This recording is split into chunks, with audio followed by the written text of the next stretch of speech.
What's actually happening in North Korea? There's still a long-ass fucking video, but I really want to watch it because I was hyped when Johnny Harris said he was making a video about North Korea. He's, like, obsessed with maps, and he gives a lot of, like, info about individual areas based on maps, so I think it'll be cool.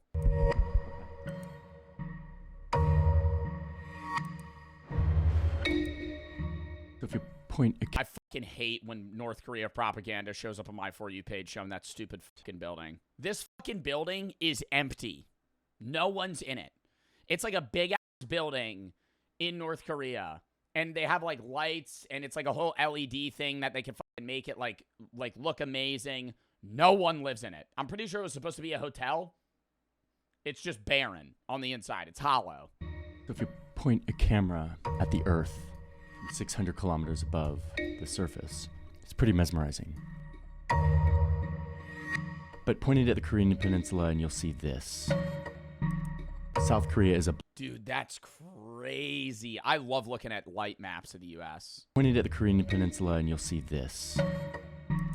South Korea is a blaze, Yeah, they have one big city and a few dots. but North Korea is almost totally... Like, that's wild. It's 2025, and, like, they have one big city. Like, obviously, there's a lot of underdeveloped countries, but it's, like, that's because their country as a whole is struggling versus, like, them inhibiting their people purposefully. dark. You've got this little point here for Pyongyang, the capital, but it's mostly a void.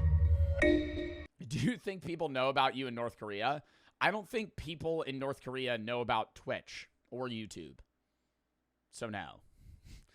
I don't think the average North Korean person could name 5 Americans. Black Void tells a story of how the 25 million people live in this secretive kingdom of North Korea.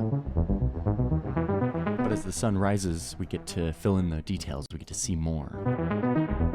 We get to see cities designed to control. We get to see an unfathomable amount of military installations, many of them burrowed into mountains, where they protect nuclear weapons, where the over 1 million soldiers endlessly prepare for war. There's over 10,000 manned military installations.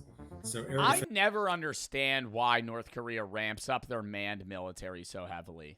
Like, I get that it's to, like, flex your power, and that's how, like, war used to be fought. But in modern times, wars are won with money and technology, not people. Like, having 1 million soldiers isn't winning you a war in modern day. It's, do you have enough money with enough trained individual people and drones and, like, experienced fighter pilots? Like, infantry is not winning wars in modern times comparable to, like, artillery, nukes, missiles, drones, tanks, jets, subs. Like, that's what's winning a war. Not like you rushing a front with 1 million. Like, it's not D-Day anymore. Bases, naval sites, you know, all that squeezed into Pennsylvania. We see factories. Infantries keep rebellions down. Oh, I think heavily, I think North Korea's military presence is disguised towards its people as a means of protecting their nation, when also it's heavily there to control its own people. Because the military has such a high, you know, presence, they can't have a rebellion. They can't have a civil war. Lots of factories. We see these little islands of dense housing, which are the homes of the workers. But it's also like, I don't want to say it's like Stockholm Syndrome, but like, if all of the North Korean people, like, not obviously high government officials, like, you would need some of them to come in, but like, the people at the top, it's not even just like Kim Jong-un and his sister that are like keeping it together. The reason North Korea doesn't fold is because the people that are under Kim Jong-un and his sister abide by them, and because they're benefiting as well. It's like the top 3 levels of people in North Korea benefit, and they control everybody below. But if you get like one of those stages to fold, you could just turn on Kim Jong-un. Like, you could just overthrow his government. Who are assigned here. It's not easy, and it probably will never happen, but... Oh, yeah, they have all these fake fucking cities, too, on the borders of South Korea. Barriers, lots of barriers. Barriers meant to keep people in. And not just on the borders with neighbors, but also within the country itself. Checkpoints and barriers between provinces. I've been looking at every inch of North Korea because I want to understand how it actually works. I want to understand how the all-powerful leaders have designed this place and why. And I've been stumbling upon stuff that I never thought I'd see in North Korea. Ski resorts, an international children's camp, lots and lots of water slides, markets where people buy and sell things, schools and fields, fruit factories, coal shipments, limestone mines, burial grounds, Whenever I hear the word farm in North Korea, I just think of that one video where Kim Jong-un's like just feeling a bunch of like corn, and he's doing that like squat where like people smoke cigarettes, but he's just like holding leaves, and he's like he knows anything about crops. Camps in the cities and the mountains. Lots of strange-looking buildings, stadiums and tracks and sports fields, empty roads and empty squares, Christian churches, a turtle-shaped building, apartment blocks where rich people live. I mean, you stumble upon some pretty wild stuff when you just scour every inch of the satellite map. I've also been talking to experts who spend their time looking at the map of North Korea, analyzing it day by day for decades. Their data has been really useful in all of this, and honestly, I'm starting to see North Korea in a totally different way. I think Do you have ops in Korea? No. I just feel I love learning about North Korea because it's like shrouded in mystery, but it's also just like I feel bad for the North Korean people. Like they're literally manipulated for the benefit of like millions of people are being like manipulated and having their lives effectively ruined for the benefit of like a select few, like one man, but also like the people that are directly below him. Exposed to a very specific version of this country. And that doesn't mean it's an inaccurate version, but it's just one version. Today I want to show you a deeper version. Now the map can't tell us everything, but I'm seeing how it can fill in the blanks in my knowledge of how this country actually works, broadening my perspective on this most secretive kingdom in our world. So buckle up and let's get ready to look at this map. Whenever I see pictures of North Korea or videos, is it like always cold there? I know they have beaches in summers and stuff, but like climate-wise, everything always looks barren and dead.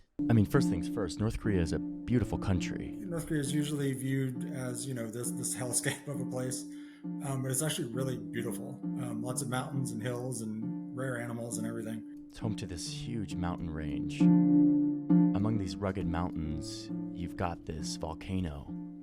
I think about that all the time. The other day, I was watching a video about like the mountains of China, and it was like showing a monkey, and I was like, do you think that monkey knows he lives in China? It's fucking stupid. They don't think about that though. They're like, obviously they don't think about that. Like the country borders only exist for humans. No shit. Yeah, I know. But I'm saying like all of our maps and everything that we draw, like just remove those borders. That doesn't exist for any animal outside of us. Like we're the only people that give a fuck about that. Like what? Oh, this is my land versus your land. A monkey's just trying to fucking survive, man.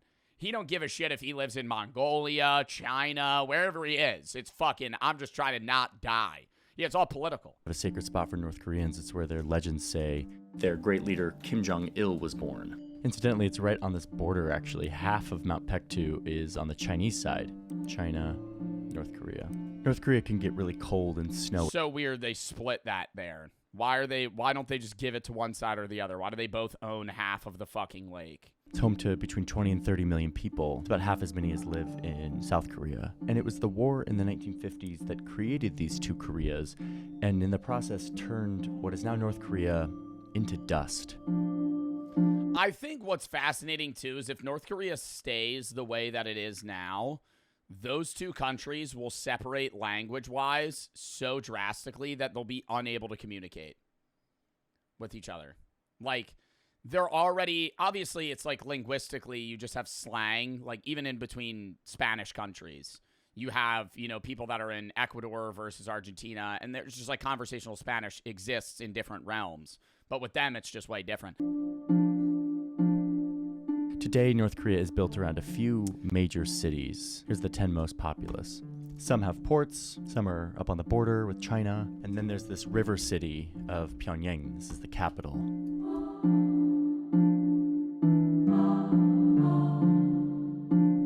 A A lot of this had to be redesigned from scratch because the country was destroyed in the Korean War. The country itself is designed in line with this North Korean communist ideology of a human body. The great leader is the brain, and then the members of his single party. Well, and they can't you could get thrown into a camp for being religious. Like, if you get caught with a Bible, it gets confiscated and you get thrown. The only people you're allowed to praise, like, in an idol sense, or somebody as higher than yourself, is Kim Jong-un. Kim Jong-un or the leaders of that family. Like, Kim Jong-un, Kim Il-sung, like, you can talk heavily and praise them as if they were gods, but just them. Like, nobody, you can't do that with, Jesus or Allah or God, or you can't, any God that exists outside of them is no. Government represents the nervous system that connects his will to the masses. The masses are the bones and the muscle, the ones who carry out the work of building this country. The country is supposed to act as one, serving the will of the brain, the great leader. And what I'm seeing is that this kind of body configuration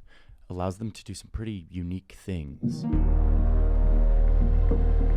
First and foremost, military. Most countries spend like between 1% and 4% of their GDP on military. Well, they're trying to get that higher. We spend a large percentage of our GDP on the military because the United States effectively has like full reign over NATO currently, and that's why like the US's opinion in what they want to do within NATO, most European countries just have to agree because the U.S. has such a big military, European countries have been able to cut back on military spending drastically and increase that on public spending within their own people, which is why Europeans are able to have better access to public free healthcare and all these other things. And that's why Trump is trying to make them spend more money. He wants them to spend 5%. They all signed it outside of Spain, if you've been, keeping up with politics, where they have to spend 5% of their global GDP on their military to strengthen their own barriers. And that, I don't support Trump. I get him doing that. But he's not doing that so we can cut back on our own spending. He's spending more money. The thing that doesn't make sense, I'm not trying to get into like a shitting on Trump thing. I think that we want to have a lot of the benefits that European countries have for our own people. And I thought that when he was initially going to get these countries to spend more money on their own military, it was so we could take a step back and they could rely on themselves more heavily. But we're still ramping up our own military spending instead of cutting it back. We're just making other European countries spend more. It would make a lot more sense if we were like, hey, Germany, France, Italy, all these other countries, you got to spend 5%. We're going to cut back so we can save more money on our people. But we're not. We're just spending more and making them spend more, which is just confusing. North Korea spends like between 20 and 25% of their GDP on their military. And we've got the data on what that looks like. Whoa, okay, settle down, big boy. Oh, God. Look at this. Oh my Lord, look at this. I don't think I've ever seen so I don't know what I'm looking at. many yellow push pins. Oh, these are all military posts? I thought I was looking at like cities. Boy, oh God. Look at this. Oh my Lord. Dude, they're like every fucking mile. Look at this. I don't think I've ever seen so many yellow push pins in my life. It kind of reminds me of that map of like saunas in Finland. Places like a fortress. You can see that a lot of this is concentrated down here on their southern border. This is the DMZ. It's actually a 4-kilometer thick border. And technically within this 4 kilometers, there's supposed to be no military stuff. That is, if you don't count the thousands of landmines that are there left over from the Korean War and that North Korea continues to plant. But in terms of weapons, most of it is right here on the border of the DMZ, where North Korea has 900 artillery guns that are aimed right at Seoul, South Korea. In the event of a conflict, these guns could fire 10,000 rounds a minute at South Korea, which would make good on their promise to turn South Korea into a sea of fire, which they often make towards their southerly neighbor. Now, reminder, it's not just North Korea. If we were mapping American or South Korean military assets, you'd see a lot of those too on the southern side, down here. But we are looking at North Korea right now. I just can't imagine being like, obviously in Kim Jong-un's mind, he's like the leader of North Korea and he like thinks he's, so highly of himself. He's very narcissistic. But if you're like a military general under Kim Jong-un, obviously you want to keep that position because it aids you. And so you have that selfish mindset in that sense. But are you ever sitting there as like, do you think his military generals are like, yeah, this is a good idea to have all of our infantry and all of our artillery pointed at Seoul. Like, dude, if they bomb Seoul, their country's getting fucking wiped off the map. If they were to ever bomb Seoul, South Korea, North Korea's fucked. Fucked. Yeah, they kill South Korea. Now Korea in general is just uninhabitable. You got underground bunkers, missile launch sites, nuclear reactors, airstrips, naval bases. North Korea has nukes. Yeah, and so do a lot of other countries, and bigger ones. So you've got the thousands of landmines, and of course, this little pavilion where soldiers from both sides stand meters apart. This is where the countries have their diplomatic talks. You've got 1,000 observation posts, 300 checkpoints and roadblocks, tons of military facilities that support the soldiers here, and then, of course, tunnels. Bro, and this is what's so fucking... I'm going to sound like an idiot right now. And I know this is stupid. I feel like, you know when you're like, I could get to that person? I feel like if I knew how to speak to Kim Jong-un, I knew Korean, I feel like I could be like, come on, man. You know? Because I know about his life. Like, I know how he grew up, and he had a very Western mindset initially, and he was less opposed to being like closed off when he was a kid, because he learned school, like he went to school in Switzerland or wherever he fucking went to school. I'd be like, bro, you're getting fried. Now I feel like I'd be like, come on, man. You know, this is a little crazy, right? Like, what do you think? I'd be like, bro, come on, they're praising you. You've made your people think you're a god. What's that about? You know. Like, you don't think you would be able to, like, reach him? He's too far gone. He has to be too far gone. So far gone. Like, he would take that as offensive. He would be like, fuck you. Like, it would be angry. Kimmy, this isn't you. I don't know. I feel like, dude, under every person, there is, like, no matter how crazy, I think there are people that are just truly evil. But, like, I think the majority of individuals, even that have done bad things, you can reach them. There's a core inside of them that's, like, not bad. And you have to get to that. Like, but I think his is just, like, miles deep. Like, you're never reaching that. You would have to, like, appeal to when he was a child and be like, dude, like, think back to when you were, like, 7. Like, you were a normal kid. Effectively. Man, you're going to see a lot of underground stuff here. North Korea is covered with these. The painter, he's evil. Is there a scenario where, if you're asking me if Adolf Hitler was evil as fuck. I think there is a multiverse world where he didn't become a genocidal dictator, because at the end of the day, a kid's a kid, right? I think there are people that have mental imbalances, but I think everything went wrong in his life and his own mind and his own contemplation to where he became a terrible person and one of the worst people that have ever existed. But I think there's a world where that man grew up and wasn't a genocidal dictator.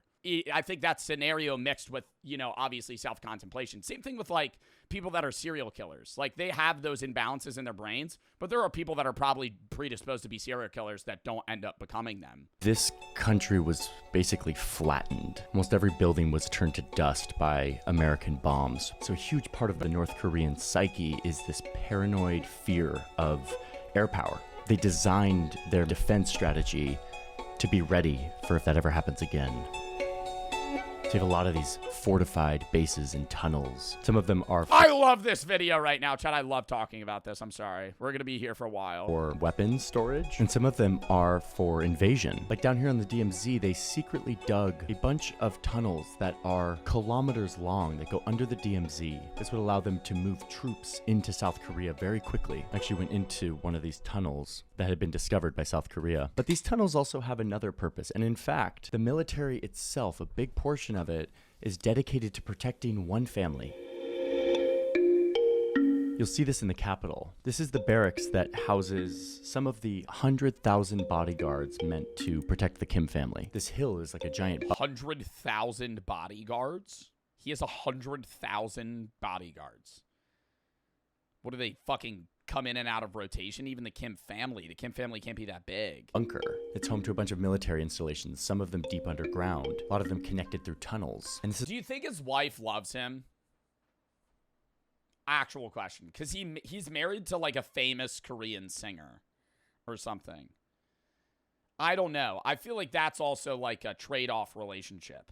Like she gets the benefits of being with him, and I also think it's like if she said no, like do you think they have regular conversation?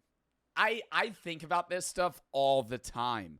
Like Kim Jong-un exists in the world we're in right now. He's probably asleep because Korea time zone is way different. But like, do you think they just sit at dinner and like talk about like shows or something? Because they don't, I don't know, or like, me and Brooke just talk. Like there's times where me and Brooke will hang out and we're just talking for like an hour, 2 hours.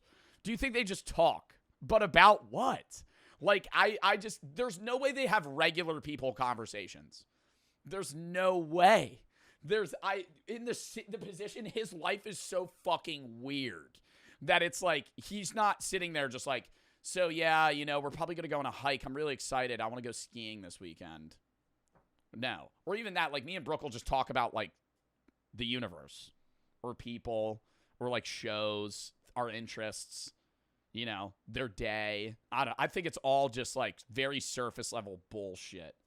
Like, you know, when you're at like a family dinner and it's like silent and you're like, you hear the fork and knife cutting and it's like, so, no, this steak's really good. Like small talk. I think that's all it is. Now look at their missile sites. Missiles, rockets, nuclear weapons are a big deal for this regime, and especially the most recent leader, who, as you can see from this graph, has really ramped up the testing of all of this. These missiles have all kinds of different ranges, but the longest ones can go 12,000 kilometers away. I mean, that puts a lot of the world in range, including the United States. Many of those are up here in these mountain bases, where they store these missiles and where they can launch them. But lately, they've also been trying to send up non-weapons into space. They're trying to make their own like space station. This launch pad is where over the last couple of years they've tried to put satellites up into space. It's not even like you know how like the wealth gap is getting worse in the United States? I think that's like in the wealth and like intelligence gap, right? Between the lowest and the highest. That's like a proven thing. It's getting worse. Right? Not only in like I don't think they're necessarily correlated where it's like intelligence and income, but like the dumbest people in your class and the smartest people in your class are further apart than they've ever been. I think in North Korea, it's like, because the majority of North Koreans probably aren't receiving great education. And then there's like a few select 2% of people that are like, yeah, you're going to be an astronaut. And you come from a family of farmers. Satellite in orbit. There's only about 11 or 12 countries around the world that have ever put a satellite in orbit. The military is core to keeping the Kims in power, which is why they often show it off. I love this video from The Guardian.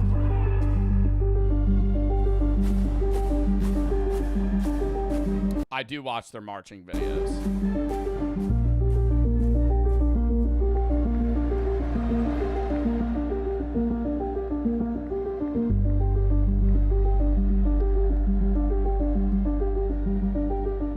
They know when one of these things is going to happen because there's like a replica of the Kim Il-sung Square, the big central square, where all of these soldiers get together and practice. And so whenever they see activity in that practice square, they know that they're getting ready for one of these. So the military is a very important part of keeping the Kims in power. It's used as propaganda, it's used as actual defense, and it's often used to actually like build stuff. You've got one of the largest militaries in the world, 1 million plus active duty. They're able to command that to do all sorts of projects, including construction projects, which we're gonna look at. One thing you'll see a lot of— they use their military to build things? In North Korea is fences, and not to necessarily keep people from coming in, but more so to keep people from going out. Which is fucking crazy. Crazy. And I know that, like, I hate, you know, piggyback. I don't like giving, like, Trump credit. But one of the things that he said, which is, like, true to a degree, If your country has a lot of people coming to it, that means your country's at least doing okay. If you have to make a fence to stop people from leaving, that's a problem. And you're trying to get people to fuck it. Hey, we're going to build this fence because we don't want you to go. What? They've spent years building a fence around the entire perimeter of the country. Yeah, so you can't run away, which is fucking nuts. At least 1,400 kilometers. Like, that's why I don't think they're brainwashed. I don't think the average North Korean is brainwashed. I think they abide by the rules of, like, yeah, America's bad, everything else sucks, North Korea's awesome, because if they don't, they'll be in trouble. I think it's like they have to abide by the leader because it's like, if you don't play by the rules, you're fucked. They know, like, I'm not allowed to leave. Bordering China alone. Here's all the security outposts. I mean, this fencing goes through said, I want to give somebody from North Korea a warhead sour candy. All kinds of terrain, including dug into the beach. And a lot of this was built recently, as more and more people have been trying to escape. And then within the country itself, there are barriers that control people's movement. The country has checkpoints at the province borders to make sure people aren't moving around without permission. So yeah, a lot of people can't get out of North Korea, but some can. In fact, there's a whole network of IT professionals, North Korean like engineers, who interview for Western tech jobs, get hired, and then pass money and information back to the North Korean regime, all without their employer knowing it. Why would any employer hire a North Korean citizen then? Okay, I'm about to try to conduct a job interview for the first time with a North Korean? in No. my life. I reached out to David Wensky, a senior software engineer, and he responded to me 3 hours after I reached out, but I'm not actually hiring Oh, that's a fucking fake name. anybody. And I don't think David Wensky is actually who he says he is. This is a big rabbit hole that David Wensky. is very I juicy. don't think anybody is named David Wensky in North Korea. And my colleague Christoph went down that rabbit hole in a new video that's live right now over on his channel. His show is called Tunnel Vision. It is Oh, I need to fucking see that.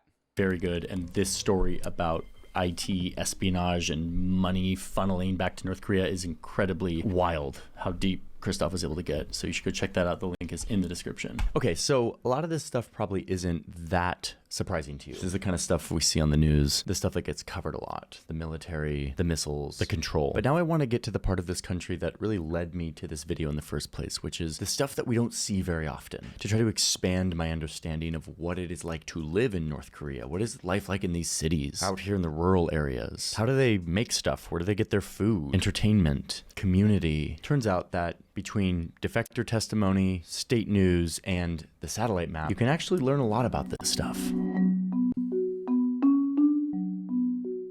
A lot of North Korea's cities were designed from scratch after the city was turned into rubble because of the Korean War.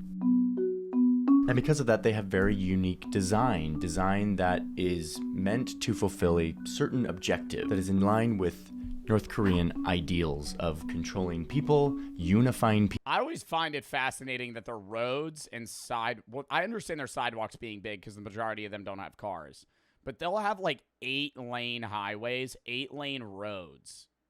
And maybe it's for military vehicles if they ever need the space. I would get that, but it's like they have no cars on the roads ever. People and continuously celebrating their leaders and the struggle of their continuous revolution. So many of us have seen the capital. We'll get to that, but I want to look at these other cities. A lot of North Korean cities are built around a big central square like this. A lot of them have these circles that look like they're hand-drawn. The square is kind of the middle of the city. And then you have these massive boulevards that kind of frame out the city. Dude, that's what I'm saying. That's like fucking 4 lanes. You have like 6 cars in the fucking whole city. Notice in a lot of these cities that these boulevards are pretty empty. You see a lot more buses than you see private cars. Oh, and you see a mosque every once in a while. I've tried to get to the bottom of what... That ain't a mosque. You're not allowed to fucking worship there. What the deal is with these mosques. North Korea has a couple of these churches or mosques that are mostly there for optics, from what I can tell. More on that in a little bit. So yeah, you've got these empty boulevards, lots of empty squares that lead to these kind of grand spaces. Now, these spaces are often punctuated with some kind of monument. Here's one. Here we go, Central Square.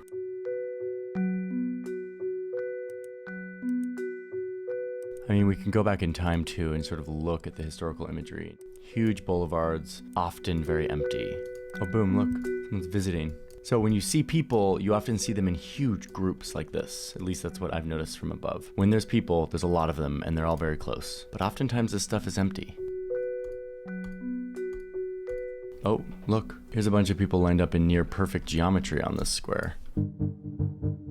Every major city has a stadium. Now, some of these are in kind of bad shape, but some are really nice. You think they play like fucking, they have a soccer pitch. You think they play fucking soccer there? Sports is a big deal in North Korea. Some of the sports that are popular in North Korea, they do very well. I know they run track. I know they do a lot of running, a lot of marathons. So they're definitely, in some areas, sort of hitting above their weight, I think. Though defectors do report that sometimes a stadium like this one in particular has been used for public executions or public shamings. Big part of the control regime. There's no way they do public executions in 2025, man. Fuck. Like, that's like some medieval age shit. They're bringing people out to the fucking football pitch in the middle of the track and hanging them. In North Korea is to publicly punish to keep people in line. Okay, and then recently the government declared that every city needs to have one of these. Children traffic park? Check this out. There are around 170 of these traffic parks, and these are new, but then these are very important to North Korean cities. Remember What, so they learn how to drive a car? What are they doing? all those empty streets? Like, most people don't own cars in North Korea. They go on buses. But recently that's kind of changing. There's even a car company that puts together like kit cars and sells them in North Korea. They're one of the few companies that actually advertise. And so because of that, there is more traffic in residential areas, which has led to more accidents for kids who are not used to dealing with cars. So this was Oh my god, because it's sparking so rapidly. It's like every other nation that's gotten vehicle usage has been like a slow, gradual spike. They're just getting hit by cars. Because one day there's no cars, and in 3 months' time, there's fucking 10 times as many vehicles on the road, and they don't know what to fucking do. Oh my god, like what a traffic stop is. Like, they'll just jaywalk and get hit by a car. rules of traffic to promote public safety for children. One thing that's going on. Okay, so Well, I mean, that's good. those are some of the design patterns and kind of common ingredients in a North Korean city. But let me show you some specific cities, because as we do that, you start to see how this country works, how its economy works. Hamhung is one of their bigger cities. You've got your standard big, giant, empty squares with statues of the leaders. But this is actually a big economic hub for chemicals. Here's an area that some experts believe is a chemical facility where they actually store this stuff underground. Remember how they love to put everything underground to protect it? These little white dots sort of represent. How many people live in North Korea? Did he say 20 million? 26 million people. I can't grasp if that's a lot of people. You shoot a number, I'm like, yeah. Because I always just know, like, the USA is like 360 or 380 million. I'm like, yeah, that's a lot of people. But you can't really visualize it. Chemical weapons or other sensitive chemicals that they don't want the world to know about. See these big industrial facilities. They make a lot of chemicals like fertilizer, pesticides. It's home to this pretty wild-looking amusement park. I don't know what is going on with these slides. Now, I've never seen it full of people, even when I go to a weekday in the summer.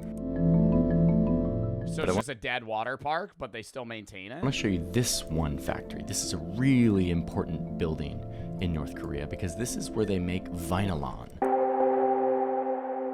Vinylon is a fabric that you can make not with wool or cotton, but with coal and limestone, which is something they have a lot of in North Korea. So as a part of the push for self-reliance, North Korea produces this synthetic material called vinylon. They use it for uniforms. A lot of clothing in North Korea is made with this really tough, scratchy, durable vinylon material. Use it for curtains. They kind of use it for everything. It's the North Korean national fabric. So this is their biggest vinylon factory right here. And it's so important that the leader came to the reopening when they renovated this thing. So yeah, vinylon is made with coal. They mine a lot of coal in North Korea. If you zoom into this port in Hamhung, you'll see really gnarly looking yellow pollution. But you'll also see ships with coal aboard. You'll see all this coal getting ready to be shipped out, basically all of it going to China and potentially violating sanctions, but that's not what we're looking into right now. Let's go to another city, but this one is interesting. It's up north, right in the shadow of Mount Pektu. This is a nice looking city. It's home to this ice rink. It's got a ski hill up here. There's of course the required children's traffic park. And it's meant to show the world that North Korea is open for tourism, especially here in the shadow of their holy mountain. And look, this thing went up really fast. There's evidence that to make this thing go so fast, they used this youth construction brigade, which is a bunch of young people who do construction. Child labor. Child labor. That's this youth construction program, child labor, making kids build things. Labor for 10 to 12 hours a day as a way to show their loyalty to the party and potentially move up in the ranks to move out of their social class, which is something we'll talk about in a little bit. This district was pretty much empty before it started, and in the space of within a couple of years or even a year, all of this was built. We don't know much about the construction standards, but they do build very fast. But yeah, when you control every human in the country, you can build this stuff really quick. Now, whether or not this is good quality stuff is another question. I've seen videos of some of these houses in the mountains that have ice on the inside of the window. So we're not sure if this is, good construction, but boy, they're building stuff fast.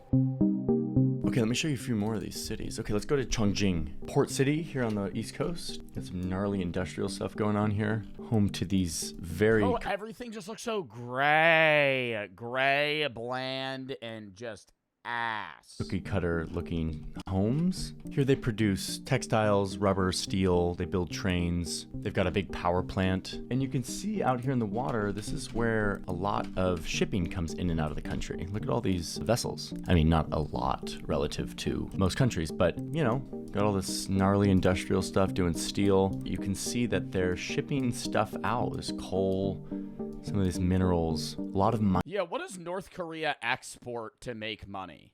How does North Korea make money? Within their own nation, obviously, they could have some sort of revenue that goes around, but like for a growing country, you want to export outside of your country. Coal? Mix of legal and illegal activities, including exports, forced labor, cybercrime, illicit activities like drug trafficking, weapons sales, and general trade through foreign countries like China. Oh, and they do a lot of overseas construction, it says. Tourism, it says they make money from. That's just not true. They make an insignificant amount of money through tourism. They really should open up their... Dude, I know that's why they can't, because it would like ruin the facade of their country. But like if they really full-blown opened up tourism, you know how many people would go to North Korea? Would you go? If they opened it up and somebody that has talked more shit about North Korea than me went and didn't die, yeah. Like who really talks work on North Korea? I don't know. If like Hassan Abi went to North Korea and didn't die, I would go. Prisoners deep in the mountains working a life sentence of hard labor. But yeah, for now, let's just look at this. I mean, some of this stuff just looks like a wasteland, but you know, that's industry for you. But then all of that steel production is happening right next to these tightly packed homes, just endless homes. Those are homes? You've got your required empty boulevard, traffic park. Here's their train station. Here's the big central square. This one's really ornately designed. Let's see if anything happens if we go back in time. Oh, they just built this. This is 2020. Look at this thing go up.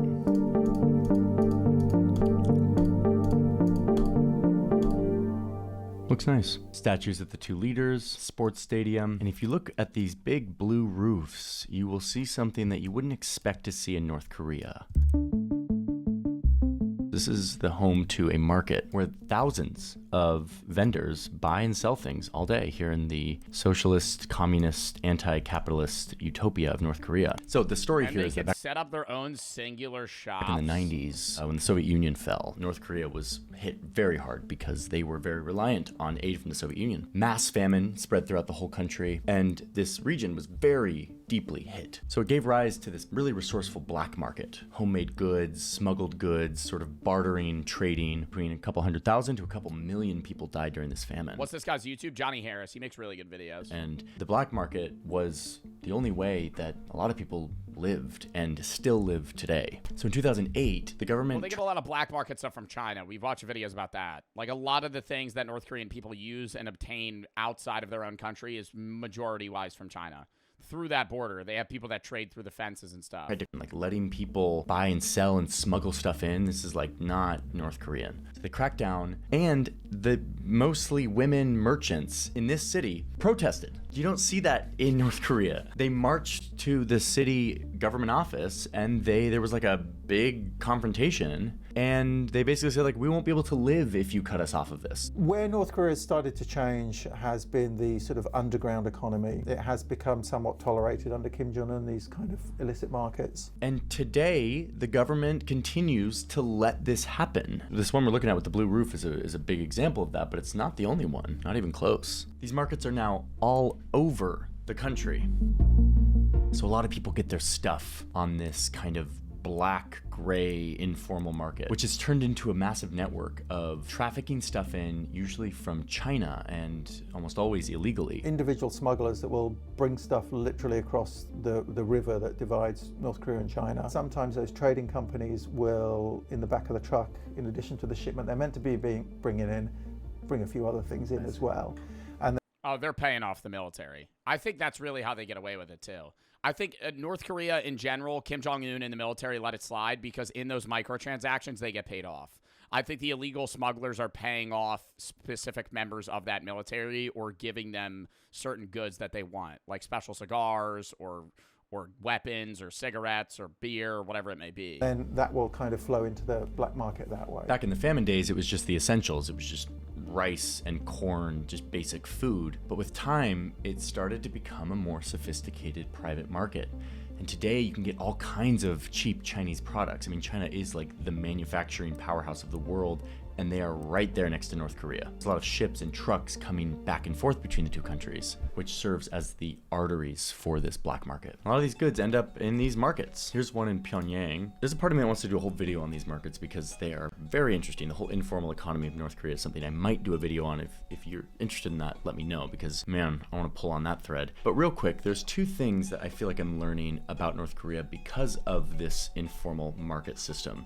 Number one, North Korea's very survival is thanks to the presence of China. China, this massive manufacturer, rapidly developing country, is a lifeline for North Korea, both in the formal trade as well as the informal black market. And the second thing that this kind of confirms for me is just how much the centrally planned communist government does not work. It does not actually work to allocate goods and services to the people. This country would not be able to survive without the black market. So in addition to China, the black market is the only way that a lot of North Koreans survive. But you can see how many goods are coming in through the black market where their country relies on it. This can become, these informal markets, because the regime only works because it controls every aspect of people's lives. So these black markets are relinquishing some of that control. So every once in a while they crack down, they go in, they like break up the markets, they make sure to extract fees.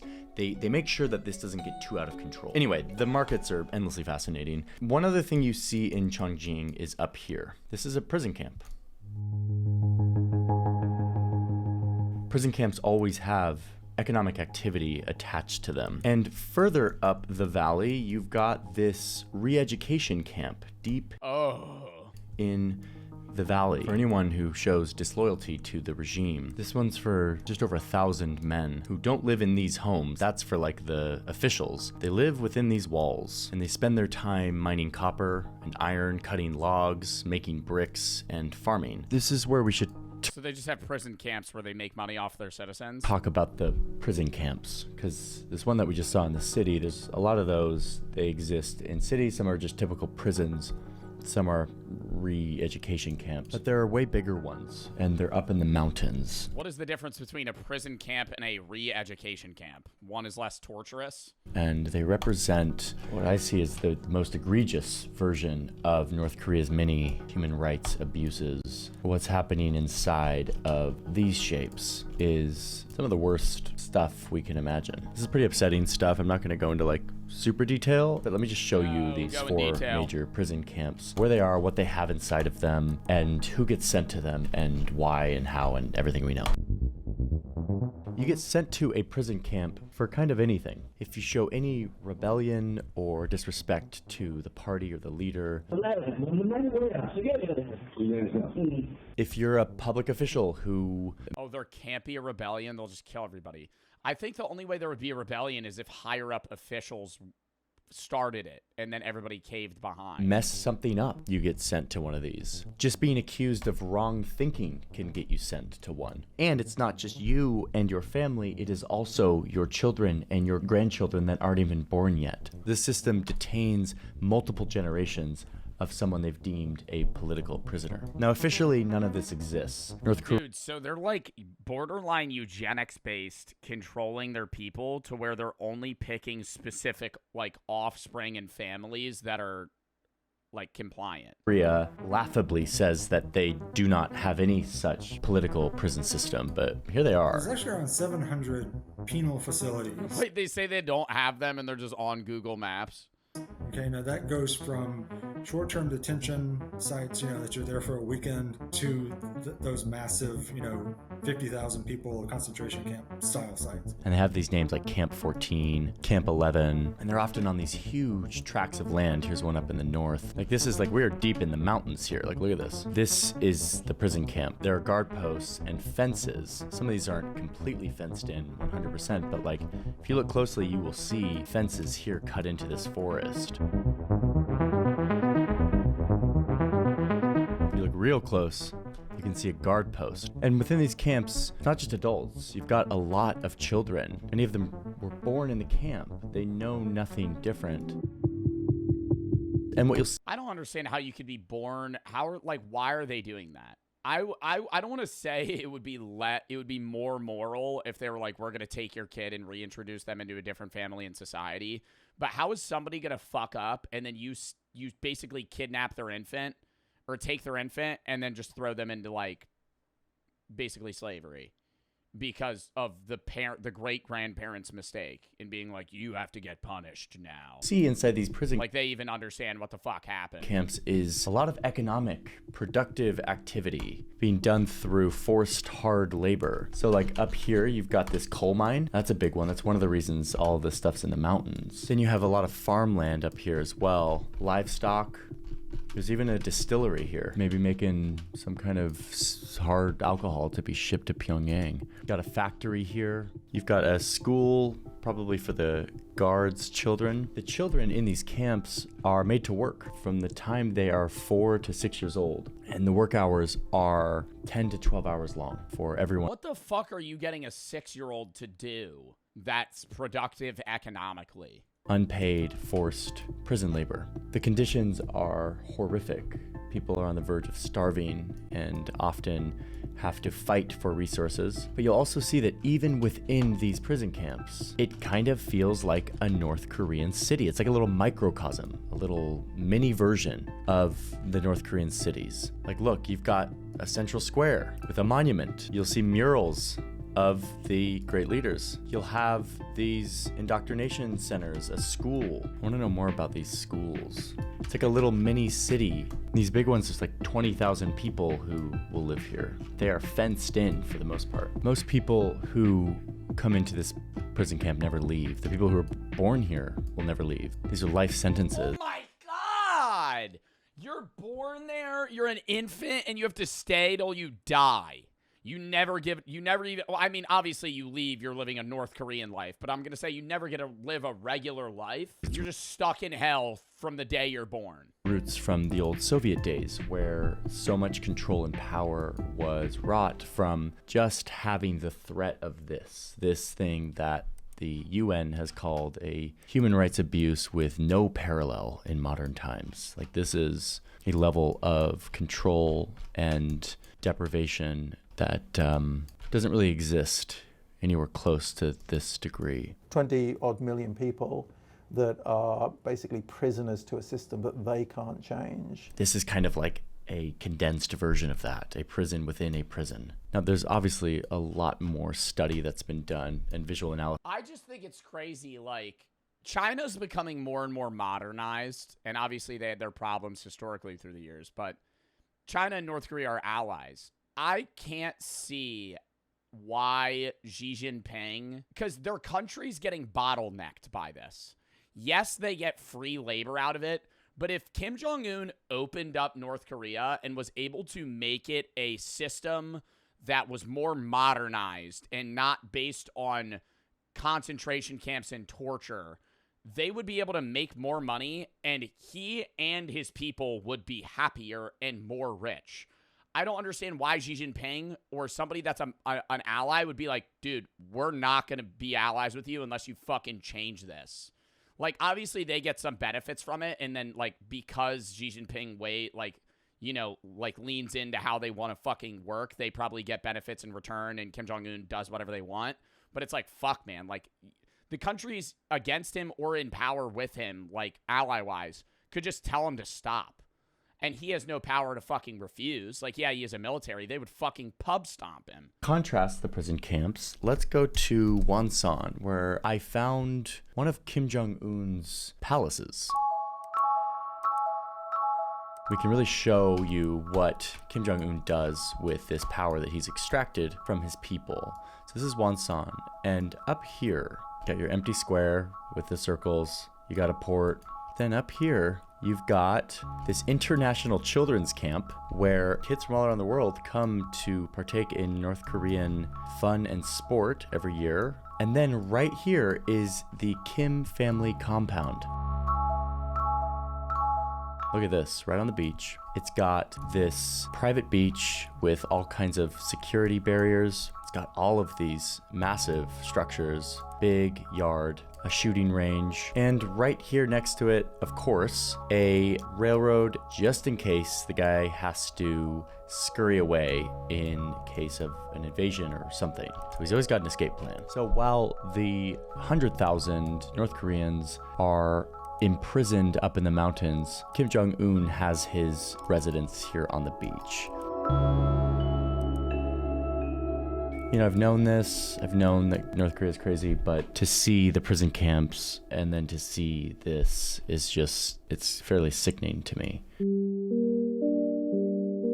So when you're out here in rural North Korea, like I've been a lot lately. And isn't that where the majority of North Koreans live, is in the rural areas, like the farmlands? And they make, like, they have to give the majority of their profits back to, or not profits, like their food away, and they, like, starve. You stumble upon a few weird things. Check this out. Like, you'll get this, like, this looks like maybe an anti-aircraft battery, like a military installation. Maybe you're in this red huge farmland. Red earth. Then you get these, like, really peculiar looking housing blocks that are just eerily symmetrical. They're kind of everywhere out in the rural area, and they are often built next to a farm. I've never seen villages like this anywhere in the world from the sky. They're just... Yeah, it's just so regimented. There's no randomness. There's no freedom of building. It's like, hey, we're going to place 35 buildings here, and you're just going to tend to this farmland for the rest of your life. So clearly deeply planned. But what I'm learning is that this is how a lot of stuff gets made in rural North Korea, a lot of the farming. Like, look at this. See all these houses? All of these houses, which look identical to each other, they are all a part of this factory. This is a factory that makes, let's find out. Boom. There we go. Fruit. This is a fruit processing factory. Out here, way out in rural North Korea. And all of these homes are the people who work in the fruit factory. Something Jacob pointed out. And every day, bro, they never get to leave. That's the biggest thing about North Korea. I don't think he mentioned this. You need, like, permission to move within the country. Like, as a North Korean citizen, say you're off on Sunday by some means. Say you're off one day of the week. You can't just go somewhere. Like, you need written permission by the government to leave because you're going to hit so many military checkpoints. So these people are literally waking up, going to work, going home. Waking up, going to work, going home. Not even on a drive, not even on a measerly stroll. They're waking up in a house that is identical to every other house that is next to them, probably with a bunch of other people, probably in shit conditions, no electricity. And then they're fucking going to work and going home. That's all they do every day. And they work for fucking 14 hours a day. Duplexes, meaning two families live here, and you can see this is their backyard, and they have kind of a separator. So they have this little plot of backyard. This is their community. You are assigned a job here, and you work here. I don't see a Yeah, like they don't, obviously you don't get to pick whatever job you want in the world, but like you have a culmination of potential careers that you could try and choose and apply to. Like in North Korea, they just go, you're going to be a farmer. You're going to be a singer. You're going to be in the military. And you just, that's you. That's what you're doing for the rest of your life. Are anywhere on these roads. You mentioned cars. Of course, private ownership of vehicles isn't really a thing in North Korea, so there's no need for parking spaces. You are living here and working here for your whole life. I see some people biking, some people walking, but the other thing you see are these vast complexes of greenhouses. Kim Jong-un has been going nuts on greenhouses, building as many as he can. This was an airport for some reason. But over time, this airport got turned into a massive greenhouse complex. Kim Jong-un has been doing this. And in fact, just a short time, this is 2022. And this is today. Like, man, they build stuff fast, it seems. So one way that North Korea works is by just assigning people jobs and having them live and work in the exact same place. But man, I get really mesmerized out here in rural North Korea looking at the configuration of the housing. Okay, but we have to talk about the capital. I know everyone's like, the capital, it's the most interesting. I've been holding off because I feel like the capital gets so much coverage, and I'm interested in like these rural, like backwaters. But let's talk about the capital.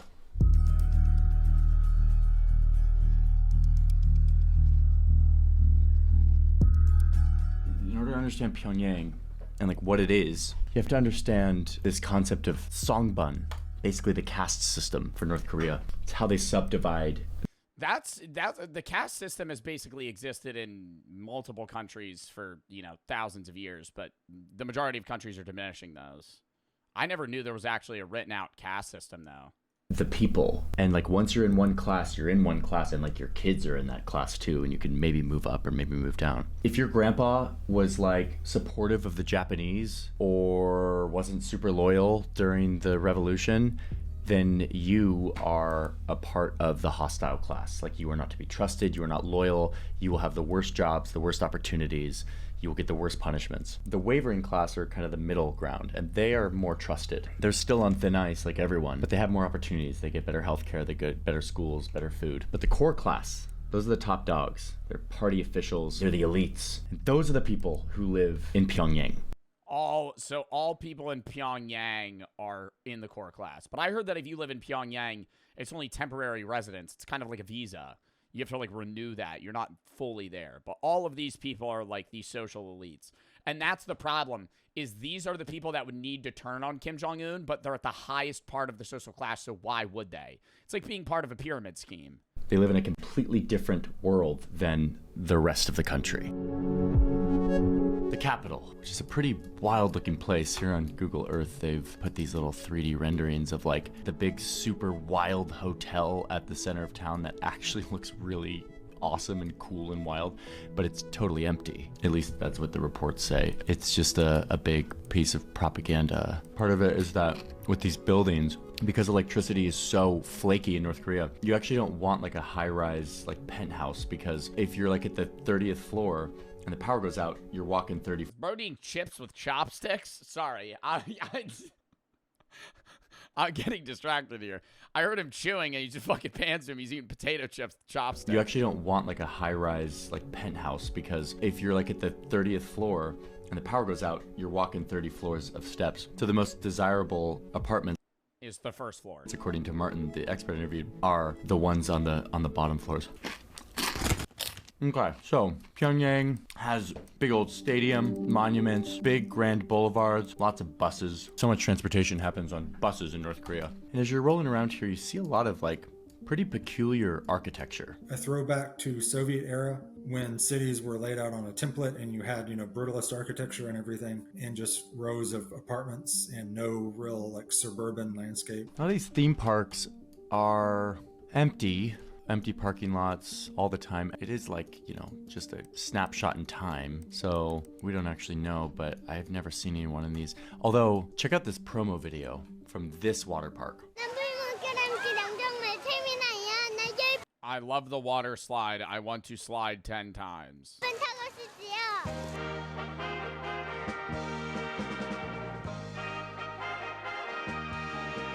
Where do they post these? Is this like, I understand it's propaganda, but is this like for foreigners to see and they just like post this on their social media and shit?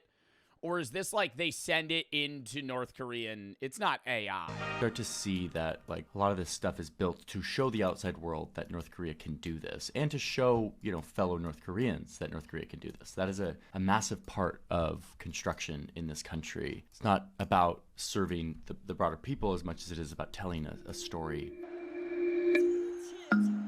So many sports are a big part of North Korean culture. Kim Jong-un's got his little signature buildings here. Every leader has a different style, and Kim Jong-un is just doing it with these curvy apartment buildings. One thing you see here is churches. There's a bunch of random churches in Pyongyang. One of them is this Eastern Orthodox church, which North Korea built. There is no way there's no way they have an Eastern Orthodox church in fucking North Korea.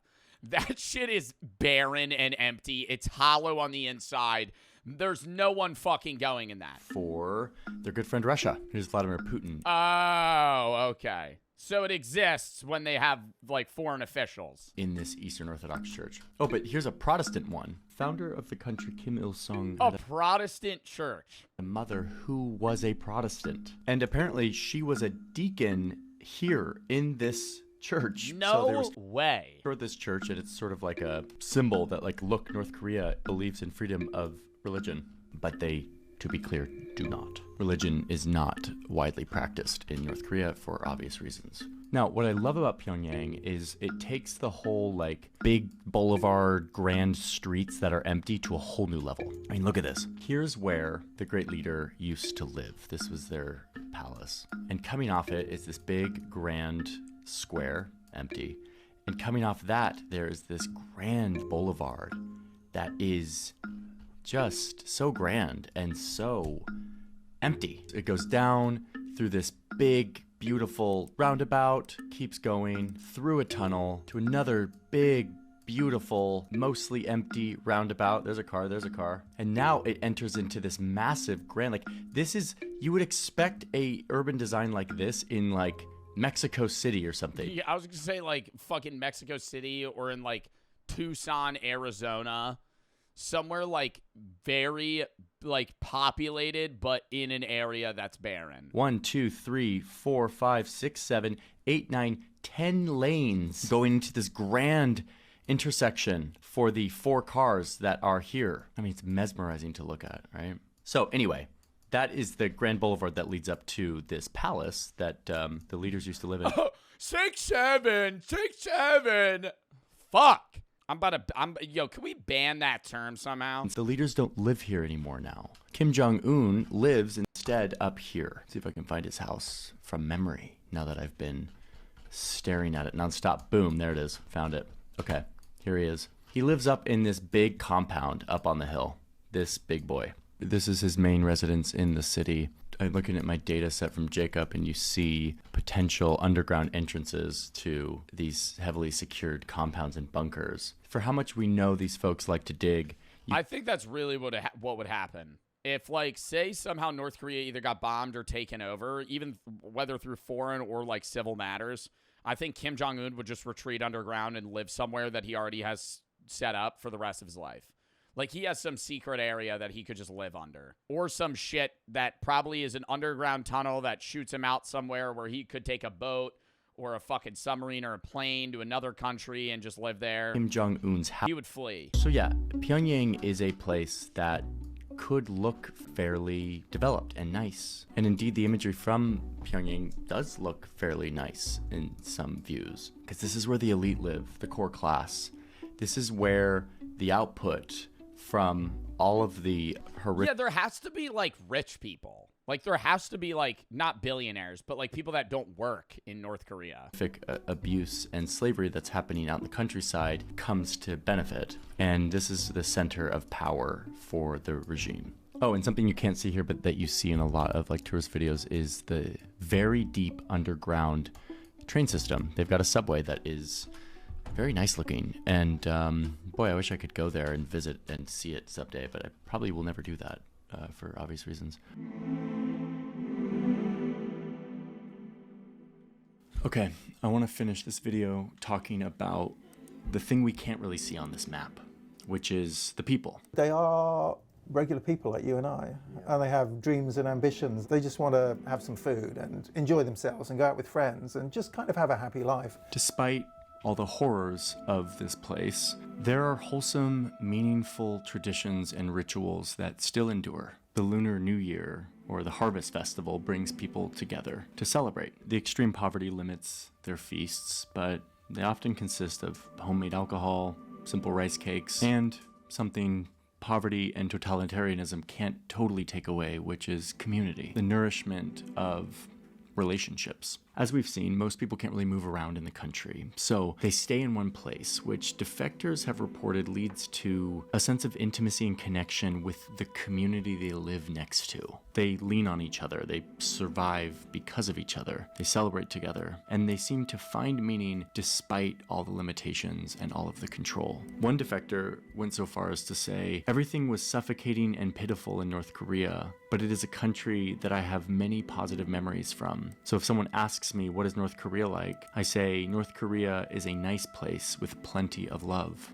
And that's, I think, one of the things that's often forgotten when we look at North Korea. Yeah, we're always talking about how shitty it is, but the people there are still fucking good. Like, the majority of the people that live in North Korea would be categorically good people. Korea in the traditional media, because people having a happy life is not newsworthy, but a military parade or a nuclear test or a missile launch or something is newsworthy. Yeah. So, just leaving you with a reminder that there's more to this country than the horrible realities that we've seen here or that we often see on the news. If you want a deeper look on this angle of the country, there's a book called Nothing to Envy, which is a great human-level account of life in North Korea. So, thank you all for being curious with... Wow, I really actually want to read that. I'm not even fucking lying. I know I only really read, like, fucking philosophy every other week, potentially, but to be able to read a book from a North Korean defector, wow. Like, just talking about what every day was like. That was such a good fucking video. I'm so happy we watched that. All right, we're not going to have time for this fucking poke.